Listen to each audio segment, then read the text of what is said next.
네, 이제 웨스트민스터 신앙고백서 저희가 계속 살펴보고 있습니다. 웨스트민스터 신앙고백서의 중요성은 사실 아무리 강조해도 지나치지 않는 것 같습니다. 많은 신앙고백서들이 있는데 이제 웨스트민스터 신앙고백서가 좀 특별히 장로교에서는 중요한 것 같아요.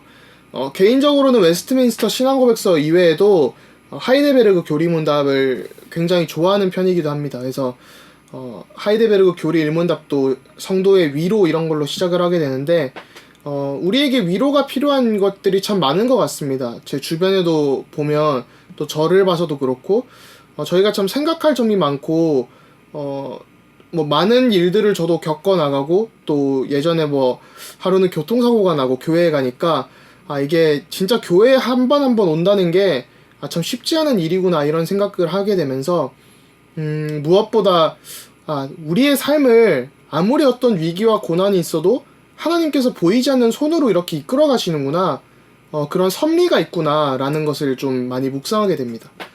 제가 대학교 시절에 감명 깊게 읽었던 책 중 하나도 보이지 않는 손이라고 하는 이제 R.C. 스프롤 목사님이 아마 쓰셨던 것 같아요. 그래서 그 책을 좀 되게 감명 깊게 봤던 생각이 납니다. 그래서 저희가 하나님의 섭리 혹은 또 보이지 않는 손 이런 얘기들을 많이 하는데 그것을 이제 웨스트민스터 신앙고백서에서 간략하게 다루고 있기 때문에 한번 살펴보면 좋을 것 같습니다. 그래서 첫 번째로 이번 주에 좀 살펴볼 수 있는 내용은 섭리는 무엇인가. 저희가 이제 기독교 단어들은 많이 듣는데 이게 무엇인지 사실은 잘 듣지 못하고 있거든요. 그래서 섭리라는 것이 개념이 무엇인가 이렇게 좀 정리를 해야 될 것 같습니다. 그 다음 이제 섭리가 있다면 하나님이 이렇게 운행을 해가시고 이끌어 가시는데 인간의 자유는 어떻게 이해를 해야 될 것인가 라는 고민이 자연스레 떠오르겠죠. 그러다 보면 하나님의 섭리랑 자연 법칙들, 물리학이라던가 그런 것들을 어떻게 충돌하고 이해하고 또 함께 갈 수 있는가, 이런 질문들이 자연스레 떠오르는 것 같습니다. 그리고 하나님의 섭리가 있다면 그럼 과연 초자연적인 일이라고 하죠. 초자연적인 일들, 기적들, 그런 것들은 우리가 어떻게 이해할 수 있을까, 이런 생각을 해볼 수 있는 것 같습니다. 그래서 이제 웨스트민스터 5장을 보면요, 만물의 위대한 창조자이신 하나님께서는 하나님의 지극한 지혜와 거룩한 섭리로 하나님의 모호한 예지와 자유롭고 변치 않는 하나님의 의지와 목적에 따라, 조금 말이 어렵죠, 모든 피조물과 그 행동과 일체의 것들을 지극히 큰 것에서부터 지극히 작은 것에 이르기까지 모두 보존하시고 감독하시며 처분하시고 통치하시어 하나님의 영광스러운 지혜와 권능과 공의 그리고 선하심과 자비를 찬양하게 하신다. 이렇게 나와 있습니다. 그래서 이제 성경 구절은 이렇게 좀 길게 나와 있는데요, 좀 참고하시면 좋을 것 같습니다. 사실 저희가 기독교가 체계 종교이기도 하고 이렇게 성경을 통해서 저희가 어떤 것을 알 수 있다는 것이 참 귀중한 것 같고, 또 많은 분들이 이제 QT라고 하죠. quiet time이라고 하고 또 어떤 곳에서는 quality time이라고도 하던데, 그래서 좀 우리가 이렇게 하나님과의 임재를 하나님이 우리와의 삶에 함께 하심을 누리는 그런 묵상 시간을 통해서 정말 다른 것을 묵상하는 게 아니라 성경을 기준해서 이렇게 묵상할 수 있다는 게 참 감사한 것 같습니다. 그러면 저희가 이제 지난주에는 창조에 대해서 살펴봤잖아요. 4장이 이제 창조에 대해서 했습니다. 아마 창조가 맞을 거예요. 제가 기억이 나는 게. 창조였다면, 창조하신 하나님이 이 세상을 어떻게 이끌어 가신다는 거죠. 그러니까 하나님께서 창조를 하시고 그냥 내버려 두는 게 아니라 그것을 하나하나 이렇게 가꾸어 가시고 섭리를 내 가신다는 거예요. 뭐 예를 들면 제가 강아지를 키우고 있지만 또 혹은 부모님들이 아이를 만들고 혹은 뭐 강아지를 키우면서 그냥 내버려 두진 않죠. 또 제가 무언가를 공들여서 만들었다면 계속해서 그걸 가꾸어 보겠죠. 마찬가지로 하나님께서도 우리를 또 전 세상을 창조하시고 그냥 내버려 두시는 게 아니라 그분의 뜻대로 이끌어 가신다는 겁니다. 그래서 섭리라고 했을 때 그럼 섭리가 뭐냐라는 질문이 떠오르죠. 섭리는 다름 아니라 하나님께서 보존하신다, 그리고 감독을 하신다, 모든 것을 다스리신다는 거죠. 그리고 처분하신다라고 했는데 이게 영어로 디스포스라는 단어가 쓰였는데 배치가 조금 더 이해가 쉬울 것 같아요. 어떤 것을 뭐 판매하다 이런 처분이 아니라 어떤 것을 적재적소에 맞게 이렇게 배치를 하시고 또 처분을 하신다는 거죠. 그리고 통치를 하신다라는 겁니다. 그럼 섭리의 범위에 대해서도 이 웨스트민스터 5장이 이렇게 나누고 있습니다. 그래서 모든 것을 하나님의 계획 안에서 이끌어 가시는 하나님이신 거죠. 그 주권을 우리가 확인할 수 있습니다. 여기 또 5장의 섭리가 들어가는 이유 중 하나가 창조 이후에 이렇게 딱 나오기 때문에 저희가 이제 조금 더 이해를 하기 쉬운 것 같아요. 웨스트민스터 신앙고백서가 그런 구조적인 틀이 뭐 1장의 성경과 계시부터 시작해서 성삼위 하나님, 작정, 창조, 섭리 이렇게 쭉 이끌어 나가죠. 그 다음에 이제 인간에 대해서 나오고 언약에 대해서 나오거든요. 신학이라는 게 제가 전공을 하고 있는 조직신학이라는 것은 그런 신학의 어떤 체계적인 것, 조직적으로 이렇게 치밀하게 논리가 전개가 됩니다. 그래서 원래는 이제 그 인문학을 배우시게 되면 트리비움이라고 해서 그 그래머 로직 레토릭이라고 하죠. 문법과 그 논리와 또 그런 논술적인 부분들 그런 것들을 사실은 잘 활용을 하는 것을 배우게 됩니다. 그 뒤에 이제 쿼드리비움이라고 해서 그 무슨 이제 수학도 있고 기하학이라던가 이제 도형 그 다음에 그 여러 가지 천문학 이런 것들이 나오게 되죠. 근데 이제 그런 것들에 앞서서 그 트리비움이라는 그 세 가지 문법과 그 논리 정연하게 하는 것들이 다 이게 신학에서 활용이 됩니다. 그래서 이제 그렇게 좀 논리적으로 구성이 돼 있다 이렇게 보시면 될 것 같아요. 그래서 섭리의 범위는 무엇이냐 했을 때 모든 것을 하나님의 계획 안에서 이끌어 가시는 하나님의 주권을 얘기한다. 이렇게 이해하시면 됩니다. 그럼 이 섭리는 목적이 있을 거 아니에요. 하나님께서 모든 것을 이끌어 가시는데 그 목적이 무엇이냐 했을 때 다름이 아니라 하나님의 영광을 찬양하기 위해서라는 것이죠. 그러면 이제 제2 원인에 대해서 살펴봐야 됩니다. 그 하나님의 영광이라고 했을 때 이제 개혁주의 신학을 하는 분들은 거의 다 이제 좋아하는 표현인데 그 파이브 솔라라고 있죠. 5가지 오직에서 마지막 끝이 오직 하나님께 영광입니다. 오직 하나님께 영광. 웨스트민스터 소요리 문답 1문답도 인간의 최고 목적이 무엇입니까? 라는 질문에 하나님을 영원토록 누리고 그분을 찬양하는 것이다. 이렇게 얘기를 하죠.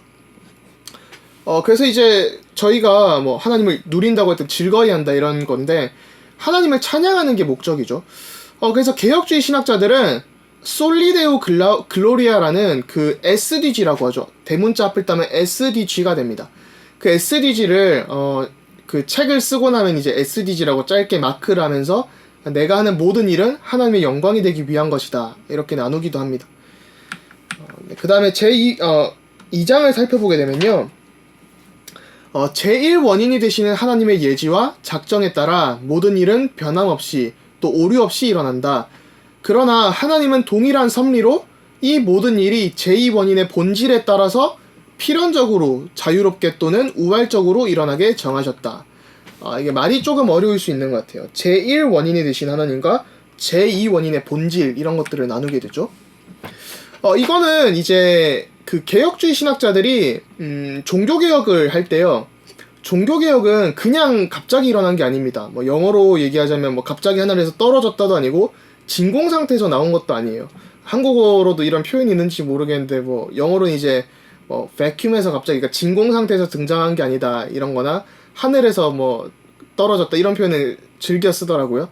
근데 이제 종교개혁이 1517년에 이제 이렇게 일어날 당시에 마틴 루터는 사실 그냥 이렇게 그 95개조를 붙인 것이긴 합니다.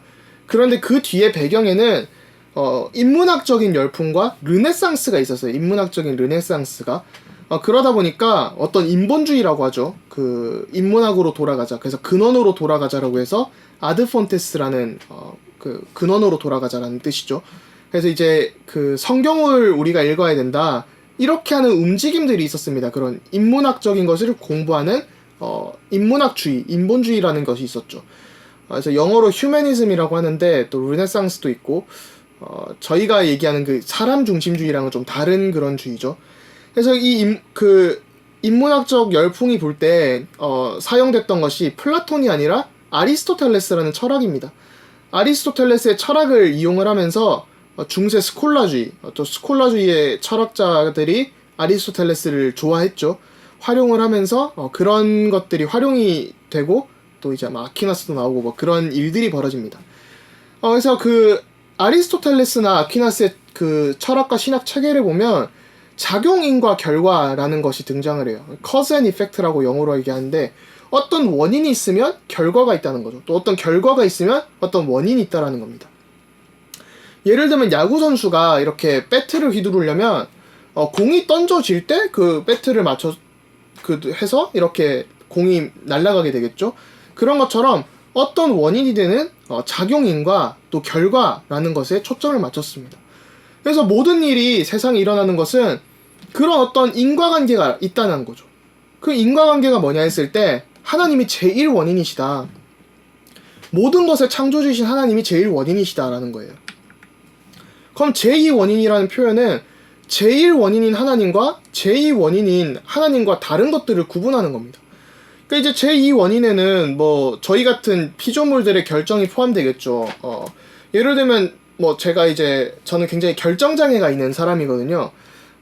많은 분들이 이제 결정장애 이런 얘기를 하는데 예를 들면 이제 햄버거 집에 가면 뭐 치킨 버거도 있고 새우 버거도 있고 치즈 버거도 있고 불고기 버거도 있는데 막 불고기 버거에 치즈 들어간 것도 있고 베이컨 들어간 것도 있고 그러고 또 날마다 그 사람이 먹고 싶은 게 다르잖아요. 그래서 누가 치즈 버거를 시키던지 누가 새우 버거를 시키던지 또 누가 콜라를 시키던지 그거는 자유로운 결정이라는 겁니다. 자유로울 수도 있고 우발적인 거라는 거죠. 그래서 이 웨스트민스터 신앙고백서는 철저하게 제1원인과 제2원인을 구분함으로써 하나님은 죄의 조성자가 아니시다. 그러니까 죄에 관련된 여러 가지 일들이 벌어지는 것은 인간이 이렇게 결정을 하는 것들이 영향이 크다라고 얘기를 하는 겁니다. 이제 그런 부분들을 저희가 좀 잘 살펴봐야 될 것 같아요. 그리고 또 물리법칙 같은 것도 해당이 되겠죠. 뭐 예를 들면 뭐 만류인력의 법칙이죠. 뉴턴이 이제 그 사과가 떨어지는 걸 보면서 이 자연적인 현상이다, 중력이 있다 이렇게 알게 됐는데 그런 물리법칙들도 이게 작용인과 결과에 의해서 또 제2원인에서 자연스럽게 또 필연적으로 자유롭게 또는 우발적으로 이렇게 일어나는 일들이죠. 현상들이죠. 그래서 그것은 자연 섭리이기도 하고 당연한 것이기도 합니다. 네. 그리고 이제 세 번째로 보면요. 하나님은 자신의 일반적인 섭리를 이루어 가실 때 여러 가지 방법을 사용하신다. 그러나 하나님께서는 그런 방법을 사용하지 않으시고도 때로는 그것을 초월하거나 또는 그것을 거슬러서라도 뜻대로 자유롭게 일하신다라고 합니다. 굉장히 좀 좋은 표현인 것 같아요. 하나님께서 일반적인 섭리를 이끌어 가시는데 여러 가지 방법들을 이용을 하신다는 거죠. 그런데 그런 걸 사용하지 않으시고도 일을 하실 수 있고 또 초월해서 일을 하실 수도 있다는 거예요.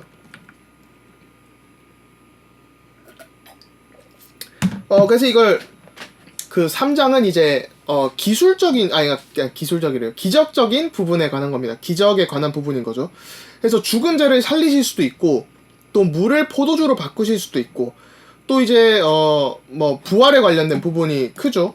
그 다음에 이제 저희가 또 아는 동정녀에서 이렇게 예수님이 탄생하신 부분이라던가 아니면 이제 그 홍해를 가르는 부분들 이런 부분들이 해당되는 부분입니다. 그러니까 하나님께서 일반적인 방편으로 하실 수도 있는데 기적을 통해서 하신다는 거죠. 그래서 이게 자연스럽게 또 일어나는 일들이 있습니다. 그러니까 저희가 어떤 초자연적인 역사만을 보는데 사실 이렇게 하실 수도 있지만 하나님께서는 다름이 아니라 일반적인 방편을 통해서 하십니다. 그래서 뭐 저희가 선교지에서 예를 들면 우리가 기도할 때 그 시간에 하나님이 역사하신 간증들을 많이 듣게 되죠. 그런데 사실은 하나님께서는 일반적인 방편을 통해서 충분히 역사하신다는 겁니다. 그래서 일반적인 일도 특별하게 하실 수도 있고 또 특별한 일도 일반적으로 하실 수도 있다는 거죠. 좀 대표적으로 얘기를 하자면 좀 간략하게 얘기를 하자면 저희가 말씀을 듣고 묵상을 할 때 자연스럽게 치유의 은혜가 따라올 수 있잖아요. 치유의 은사가. 그런데 이제 그런 치유에 대해서 초점을 어떻게 맞추냐가 중요한 것 같아요. 우리가 안수기도를 해서 나올 수도 있고 뭐 눈을 찔러서 나올 수도 있고 물론 그렇게 할 수도 있는데 사실은 하나님께서는 다름이 아니라 말씀의 선포를 통해서 저희가 이제 나중에 교회론 할 때 다 나오게 되는데요. 하나님께서 역사하시는 방법은 그렇게 다양한 방법이나 어떤 특별한 일들로 하실 수도 있지만 그렇게 하지 않으시고 일반적인 방편으로 하신다는 겁니다. 그냥 말씀이 선포되는 그 자리에 진짜 성례가 집행되는 그 현장에 하나님께서 역사하시는 것이죠. 그래서 특별한 일들이 일어나게 됩니다. 말씀을 듣기만 했는데 우리의 완악한 마음이 무뎌지고 하나님께 더욱 나아가고 회심하게 되고, 사실은 우리가 회개를 한다는 것이 많은 사람들이 내가 어떤 행위에 대한, 잘못된 그릇된 행동에 대한 그런 회개를 많이 얘기를 하거든요. 그런데 이제 헤르만 바빙크나 이런 학자들의 책을 봐도 회개의 본질은 돌이키다라는 거잖아요. 마음을 돌이키는 겁니다. 우리의 틀린 성향과 방향, 하나님과 맞지 않고 자꾸 세상의 것, 사단의 것에 이끌리는 그 부분에, 육체의 정욕이 이끌리는 그 부분이 하나님께로 돌아가는 거죠. 그게 사실은 일반적인 말씀을 듣고 깨어지는 일인데 특별하게 역사가 되는 거거든요. 사실은 그런 것들에 우리가 더욱더 민감해지고 그런 사실은 회심이 일어나야 되는 것 같아요.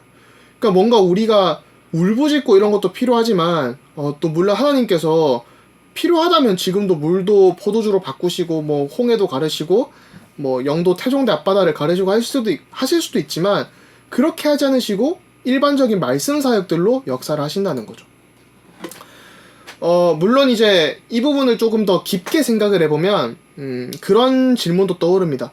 하나님께서 예수 그리스도를 보내시지 않고도 그런 구원을 완성하실 수 있지 않았냐?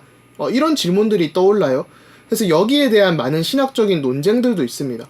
그러니까 하나님이 그리스도를 보내시지 않고도 구원할 수 있다라는 사람이 있고, 하나님이 그리스도를 보내셔야만 한다라는 사람이 있어요. 그리고 또 중립적으로 결국 얘기하자면 하나님께서 그리스도를 보내셔서 우리를 구원하시는 것을 하나님께서 구원하시는 방편으로 삼으셨기 때문에 하나님께서 하시는 것이죠. 이제 그런 좀 논쟁들도 있고, 물론 이제 개혁주의 신앙고백서는 제가 방금 말씀드린 것처럼 결국 물론 이제 개혁주의 안에도 이렇게 견해가 좀 나뉘기도 해요. 근데 결국은 하나님께서 하실 수도 있지만 하나님의 그 정의와 공의를 충족시키기 위해서 하나님께서 이렇게 그리스도를 보내셔서 은혜 언약 가운데 보내셔서 또 창세기 3장 15절에서 말씀하셨기 때문에 보내셔서 구원을 이루신다라는 거예요. 또 물론 이제 그것을 무조건 하신다 이런 것은 아니지만 하나님의 정의가 있기 때문에 그것이 충족된다, 이렇게 보실 수 있습니다. 조금 어려운, 좀 약간 난제 중 하나기도 하죠. 그렇기 때문에 사실 이제 처음에 신학을 다룰 때 계시라는 부분에서 시작을 합니다. 우리가 하나님의 뜻을 완전히 이해할 수 없고 알 수 없다라는 것이죠. 그렇지만 우리가 하나님의 구원 계획과 비밀을 그리스도 안에서 충분히 알 수 있다라는 겁니다. 네, 그렇게 좀 보시면 될 것 같아요. 그래서 좀 요약을 하자면요, 창조주로서 또 구원자로서 역사하시고 이 세상을 이끌어 가시는 하나님을 볼 수 있는 거죠. 그래서 오늘은 사실은 창조주로서 하시는 섭리에 대해서 많이 봤습니다. 우리의 삶이 또 우리의 삶 가운데서 보이지 않는 손으로 또 보이는 손으로 역사하시는 하나님을 보는 거죠.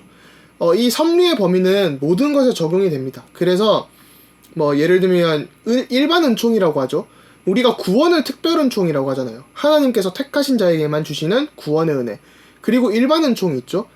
일반이라고 하면 이 커먼, 그러니까 공집합적인, 교집합적인, 그 공통된 이런 뜻이기 때문에 불신자와 신자가 모두 함께 가지는 그런 은혜가 있다라는 겁니다. 그래서 일반 은혜적인 부분이 좀 강했고요. 이제 다음 주에 좀 볼 부분은 이제 구원자로서 하나님께서 어떻게 섭리를 하시는가, 이 부분으로 조금씩 더 넘어가게 될 거예요. 그래서 저희가 좀 적용할 수 있는 부분은 당연한 것들을, 그러니까 하나님께서 역사하시는 부분들은 사실 당연한 부분들이 많거든요. 근데 이걸 우리가 너무 특별한 일들, 하나님께서 나에게 특별한 은혜, 무슨 마음이 뜨거워지고 어떤 특별한 체험을 주셔서 하는 게 아닌데, 물론 하실 수도 있는데 그런 것들을 구분하면서 그러면 복음에 유익된 것이 무엇이냐, 하나님의 영광이 무엇이냐, 지극히 선한 것을 볼 수 있는 그리스도인이 되어야 되는 것 같습니다. 제가 신학교를 입학을 했을 때 많은 미국 친구들이 또 약간 감성적인 부분들이 좀 많더라고요. 그런 부분들이 있는 것 같아요. 이제 대학원 다닐 때 아니고 대학교 다닐 때인데 많은 사람들이 이제 소명을 받았냐라고 하는 거예요. 저는 물론 이제 소명에는 내적 소명과 외적 소명이란 게 있습니다. 내가 하나님께 부름 받아야 되고 다른 사람들이 볼 때도 아, 저 사람은 목회자의 길을 걷는구나, 이런 것들이 보여야 되거든요. 물론 교수직에 대해서도 당연히 그런 게 있고요. 근데 이제 많은 사람들이 뭐 체험 위주로 좀 많이 하더라고요. 뭐 교통사고가 났는데 하나님이 자기를 어떻게 신기하게 구원을 하셨고, 근데 저는 그런 체험이 없었거든요.